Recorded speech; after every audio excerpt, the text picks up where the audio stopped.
I take my kids duck hunting every year. And I started taking them when they were really young.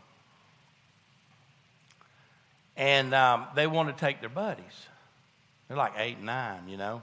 They want to take their buddies. And like, Dad, little Andy wants to go. And I'm like, little Andy can go, but I'm not going to be responsible for little Andy with a shotgun at 8 years old, right?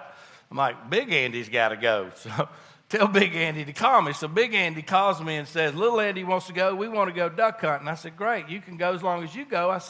He said, but I've never been hunting before. I don't know anything about it. And I said, well, we got to get you a wader and gun. I said, maybe I've got some extras. He's like, I got money. I'll buy it. Take me over to Dick's or whatever. So I took him over to Dick's, and he bought brand new waders and brand new guns and all the stuff. And I knew he had some money because he bought his house on the internet and never saw it. But anyway, so my kids were in this school, this private school, and so he had his kids at private school. So anyway, so I take Big Andy and Little Andy duck hunting. They had a great time. They loved it. He said, man, I didn't know hunting was so much fun. I've been living down in Miami and never went hunting, went fishing, but never went hunting. Man, this is awesome. A couple of weeks later, a guy calls me and says, hey, man, I want to go to Africa. I want you to go with me. I said, I'm in. He said, we got one extra spot. You know anybody who wants to go? So I called my buddy Andy. I said, Andy, you want to go to Africa? And he's like, yeah. I take him to Africa. While I'm in Africa, he decides to buy a hunting safari. So we get back.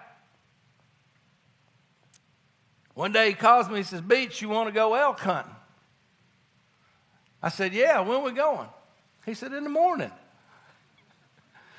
I said, where are we going? He said, well, I got a place out in Montana. I said, really? He said, yeah. I said, how are we getting there? He said, we're going to go on my plane. I said, you got a plane? He said, yeah. I said, how many pilots does it take to fly your plane?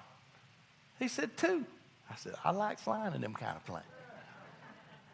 I said, you had a plane back when I was driving you to Arkansas in my Suburban? He said, yeah. And I said, well, why didn't we fly in your plane? He said, you never asked. Next thing I know, I'm at Peachtree DeKalb. We're in a G3 going to Montana. We land in Montana. I'm looking around. I don't see any cars or anything. I said, Andy, what are we doing next? He said, we're going in that chopper over there. So we get out of this G3 and go get in this chopper.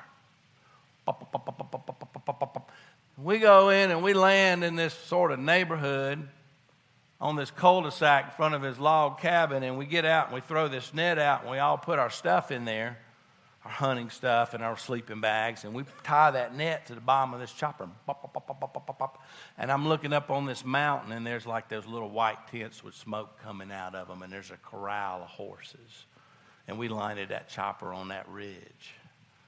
And I stood there. I slept there for a week. And every morning I got up and I put my rifle in my scabbard and I saddled my horse and I adjusted my hat. And we went elk hunting. And it was awesome.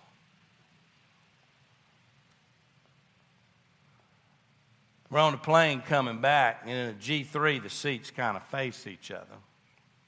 Andy's sitting in front of me. I said, Andy, what's the tape you play in your head? He said, what do you mean? I said, what do you say yourself when there's an adverse situation or you're trying to get yourself pepped up for something? He said, that's easy. I said, what is it? He said, I'm the luckiest guy in the world. I said, really? I said, how many times a day do you say that to yourself? I don't know, 100, 150. I said, really? The other guy sitting there, Mike. Mike's done really well. I said, Mike, what's the tape you play in your head that I can do it better than you? I said, really? He said, yeah, when I was a kid, when I was 16, my mom and dad got divorced. I didn't like my new stepdad. I moved out of the house. I lived in my pickup truck, took showers at the school gym, slept with my friends during the week, sometimes on the weekends. And on the weekends, I'd go to work with my buddies' dads that were all in construction. He said, we were at a construction site, and my job was I went down to the street and picked up the 2x4 and brought it back up to the saw guy. All day Saturday, that's all I did was go grab that 2x4, bring it up, give it to the saw guy. He said next Saturday we went to do another house, and we got there, and the lumber wasn't there yet. And the guy pulls up in the lumber truck, and he's going to dump it in the road. And I said, no, man, why don't you back the truck up here by the house? He said, man, you smart. We ain't never thought of that. He said, I began to believe that I was smarter than most people.